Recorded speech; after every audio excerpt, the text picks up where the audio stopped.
Wesh les gars, comment ça va? Bienvenue aujourd'hui pour un nouveau live. Aujourd'hui live One Piece parce que voilà, les spoils sont sortis. Donc on a quelques petits trucs à faire les gars. J'espère que vous êtes bien prêts parce qu'on va parler de pas mal de trucs. D'ailleurs, pas mal de théories validées. Tout à l'heure, j'ai même pas eu, j'ai essayé de pas lire, mais j'ai recopié et j'ai évidemment remis tous les spoils dans le Discord. Donc voilà, une bonne transition pour l'autopromo. Donc oubliez pas les gars. N'hésitez pas à aller sur le Discord parce qu'il y a plein de trucs comme d'habitude.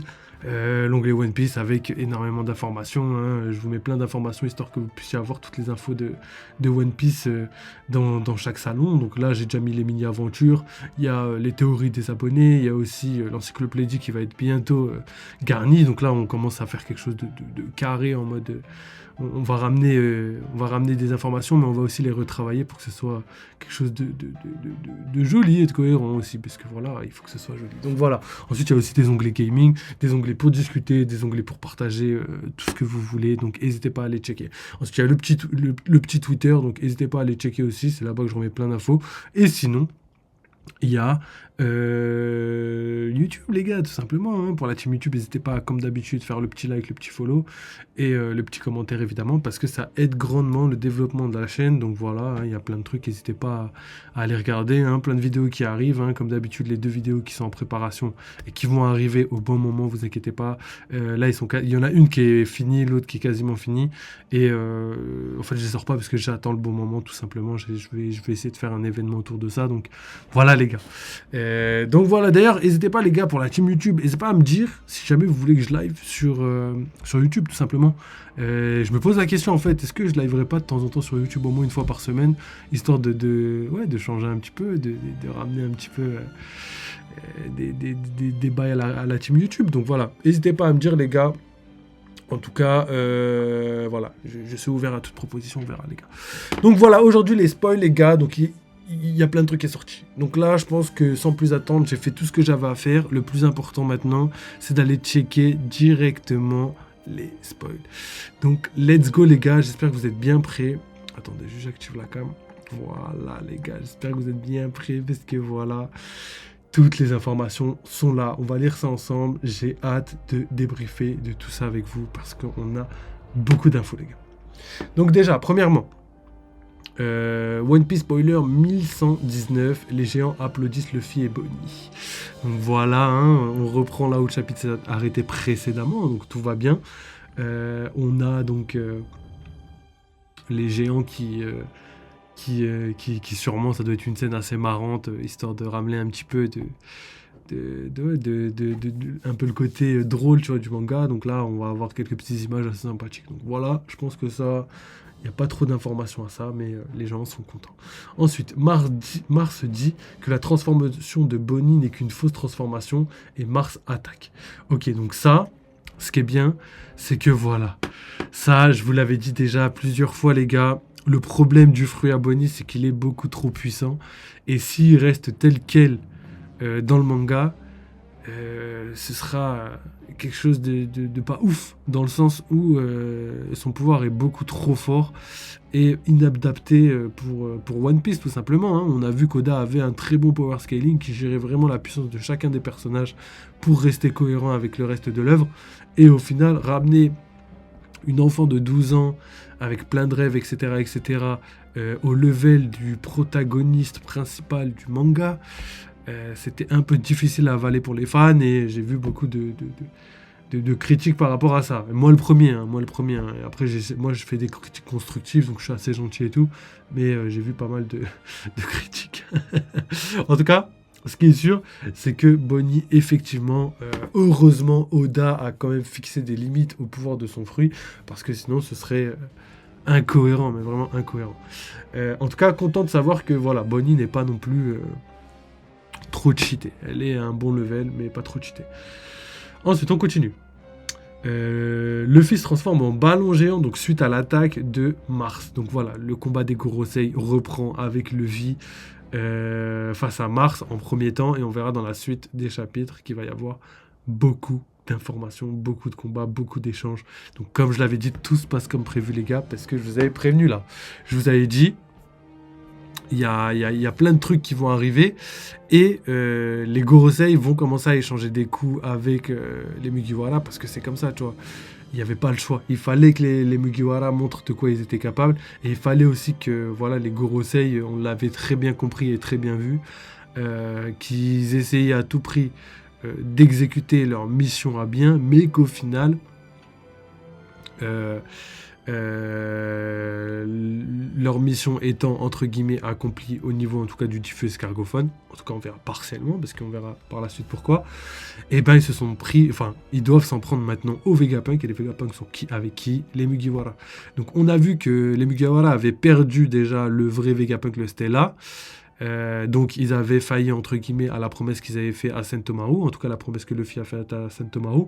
Et là maintenant on va voir si ils vont quand même réussir à extraire les deux autres Vegapunk ou si ils vont malheureusement perdre les deux derniers Vegapunk. Ce qui pourrait être totalement possible.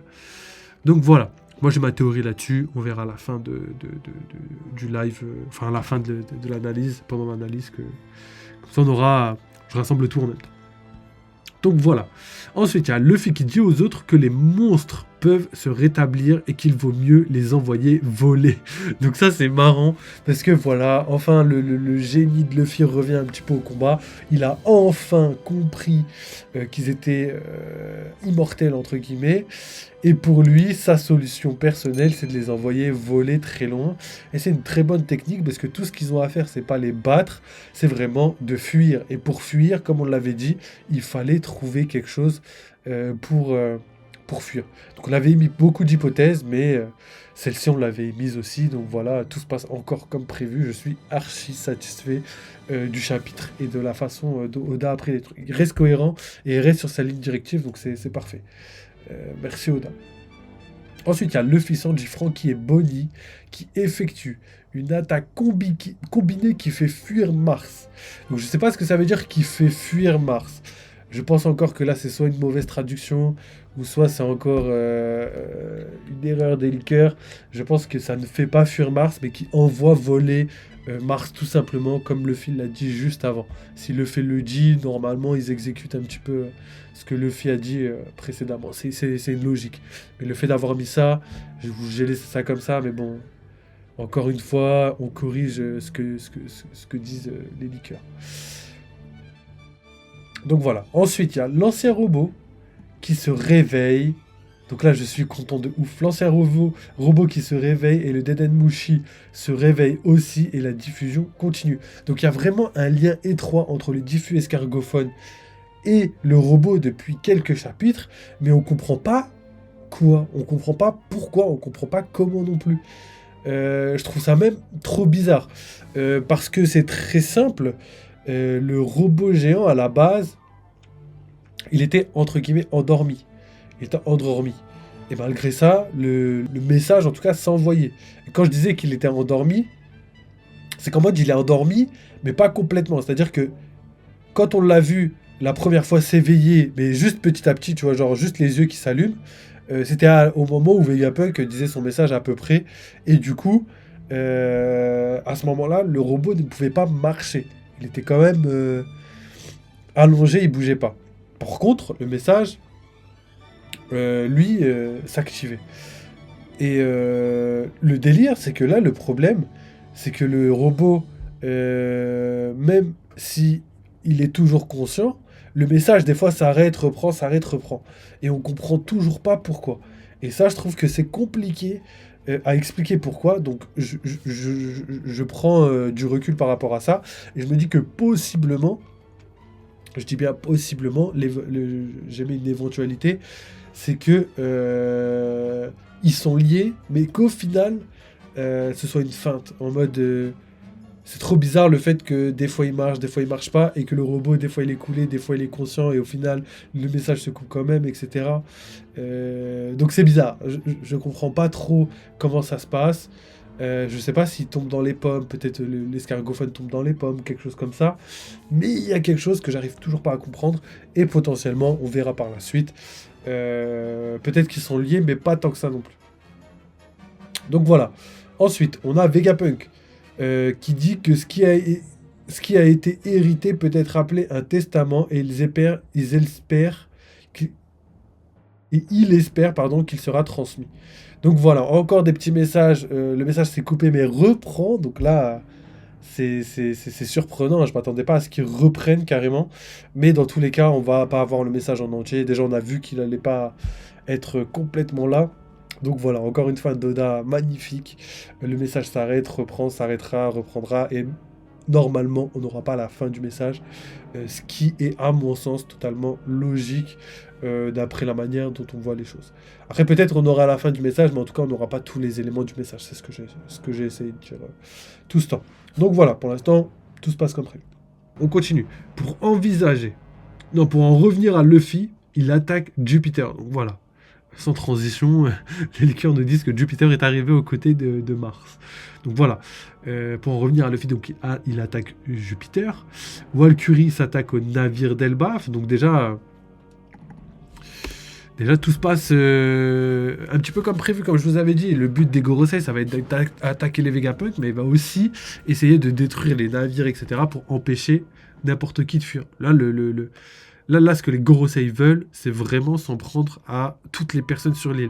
Exactement comme Ohara, ils veulent éradiquer toute trace de l'île. Et d'ailleurs, ce serait marrant que Robin arrive à s'échapper d'une manière ou d'une autre et que tous les autres se soient, entre guillemets, capturés ou je sais pas, qui sont portés disparus ou portés, ou considérés morts, mais qu'au final, ils ont quand même survécu. Tu vois, ce serait grave marrant parce que ça ferait un Ohara bis. On connaît le parallèle qu'il y a avec Ohara, mais aussi le parallèle qu'il y a avec Shamonji. Et pour moi, ce serait totalement logique. Tiens, il y a RDB. Ah ouais, j'avais pas vu RDB. Et il y a aussi Itawaru, je crois, qui nous a envoyé des petits messages. Les gars, je répondrai tout à l'heure. Mais voilà, j'en profite, vu que je l'ai vu, j'en profite pour leur dire un petit coucou. Salut les mecs. Hein. Et j'espère vous les voir sur la chaîne très prochainement. Donc voilà, les gars, essayez d'aller voir ce qu'ils font. Hein. Ils sont disponibles sur YouTube, sur Twitch. Enfin, Itawaru, je sais pas, mais... Essayez, vous allez trouver, les gars. Ils font du contenu One Piece ou jeux vidéo. Hein. Vous connaissez. Donc on continue. Ensuite, on a Walkyrie donc, qui s'attaquait au navire d'Elbaf. On a Bonnie qui redevient une enfant. Ok, donc ça, logique, elle est épuisée. Donc logique, voilà. Donc c'est ça, c'est normal que qu'elle redevienne une enfant dans le sens où son fruit l'a vraiment épuisé. Tu vois, recopier comme ça Nika, même de manière courte. C'est quand même une prouesse colossale. Même juste ça, déjà, c'est trop cheaté pour un fruit du démon lambda, tu vois. Et du coup, Oda met des limites quand même à son fruit, hein, qui était considéré comme l'un des fruits les plus puissants de One Piece. Heureusement, Oda reste cohérent après tout ça. Ensuite, nous assistons alors à un flashback de l'ancien robot avec la voix de Joy Boy. Donc ça, c'est ouf. Donc je sais pas ce qu'on va voir. On sait qu'il y aura la voix de Joy Boy parce que voilà, on n'aura pas plus. Hein, c'est complètement logique. Par contre, ce qui serait cool, ce qui serait même lourd, c'est qu'on ait quand même un flashback de l'ancien royaume avec quelques petits... pas forcément des détails avec, je sais pas, quelque chose d'expliqué concrètement ou des dessins complets, mais juste des petits indices à droite à gauche qui montreraient un petit peu... ce que pourrait être le monde d'il y a 800 ans, quoi, 900 ans même, pendant le siècle oublié, tout simplement. Donc ça pourrait être sympa. Ensuite, on a Joy Boy qui dit du coup, Emmett, quand le moment sera venu, tu devras, et évidemment, on n'aura pas la suite. Et du coup, Oda nous a donné un indice de ouf, c'est Emmett. Emmett, ça ressemble un petit peu à des dieux égyptiens et tout. Faudra que j'aille regarder en détail. Et j'irai regarder aussi dans la mythologie grecque s'il n'y a pas quelque chose, parce que c'est vraiment quelque chose pour moi qui est inspiré du grec ou de l'égyptien. Ça a l'air vraiment... vraiment tiré d'un mythe, vraiment d'une mythologie très ancienne. Et ça a l'air pas mal parce que ça va nous donner des informations essentielles sur les mythologies utilisées en référence pour le siècle oublié, quoi. Donc voilà, et on termine avec l'ancien Roblox. L'ancien robot sort de la mer et attaque Walkyrie et Luffy crie robot. Ok, donc parfait les gars, tout se passe comme prévu parce que je vous avais dit, on l'avait vu couler. Avant qu'il coule, je disais tout le temps, penser à l'intérêt scénaristique de ramener des bateaux d'Elbaf à Egghead. Ensuite, on a vu que le fait qu'il soit géant pourrait servir au fait de déplacer le robot. Pourquoi? Parce que sans ça, ben, le robot pourrait pas se déplacer tout simplement. Parce que le navire des Mugiwara est trop petit, tu vois. Et on connaît le lien qu'il y a entre le robot et Joy Boy. Donc forcément, on sait qu'il y aura un lien entre Luffy et le robot, tout simplement. Après, est-ce que ce sera un lien fort, etc., qui va durer sur le long terme? Je pense. Mais est-ce que ce sera un petit lien où on va juste le voir couler puis c'est fini? Ça, je pense moins. Et du coup, ce qui est bien, c'est que là, qu'on comprend que l'ancien robot entend et revoit un petit peu ses souvenirs, etc. Donc là, le côté, ce qu'on avait dit par rapport au fait qu'il a une conscience, etc., et que c'est pas juste un robot lambda, c'est soit une IA, soit un cyborg, même si je pense quand même que c'est plus une IA. On comprend assez facilement maintenant que le robot géant est finalement revenu et qu'il aura un impact, un intérêt pour l'arc d'Egghead. Donc soit il va se sacrifier pour les retenir, ce qui m'étonnerait étant donné les informations qu'on a eues au-dessus. Donc Luffy a compris que le plus simple, c'est pas de les tuer ou de leur mettre des dégâts, mais plutôt de les envoyer le plus loin possible. Comme ça, ils n'auront pas le temps de revenir pendant qu'ils fuient. Donc là, ils ont compris la méta pour fuir. Donc déjà, tout se passe bien. Et comme je l'ai dit, pour moi, je pense que l'arc d'Egghead va très bientôt se finir. Donc là, on va vraiment échanger des derniers coups, des dernières patates, histoire d'éloigner un maximum tous les Gorosei. Et une fois que les Gorosei seront très éloignés, suffisamment loin, pour qu'on puisse s'occuper des bateaux, du Buster Call et fuir, et ben là, la fin de Egghead sera signée. Donc là, je pense sincèrement qu'on a donc un petit chapitre de transition et que dans 2 chapitres, voire plus, ce qui n'est pas impossible, on aura donc la fin, je pense, d'Egghead. Je suis pas sûr de moi, mais vu qu'Oda est dans une dynamique où il aimerait que ça dure, ces arcs durent moins longtemps et qu'on puisse passer à la suite, étant donné que là il y a Elbaf qui arrive, donc ça doit être un Wano bis. Donc je dirais pas l'arc le plus long, mais ça va durer très très longtemps, tu vois. Et après Elbaf, on a sûrement l'arc le plus long du manga, et ce sera l'arc final. Donc on aura le One Piece, etc., etc. Et après la grande guerre du fin du manga pour vraiment en terminer avec tout ça. En tout cas, j'ai tellement hâte de voir tout ce qui va se passer là. Ça pourrait être vraiment pas mal. Donc voilà. Ensuite, pour terminer, on a lu tous les spoils, donc déjà ça c'est cool, et du coup on va analyser, mettre des théories et tout, donc voilà, on va passer à ça. Je vous change la cam et c'est parti les gars pour l'analyse. Je fais vite parce qu'en fait je reviens après pour un live Elden Ring les gars, donc voilà, là on a repris Elden Ring, faut qu'on tryhard parce que là les boss sont très très forts et notre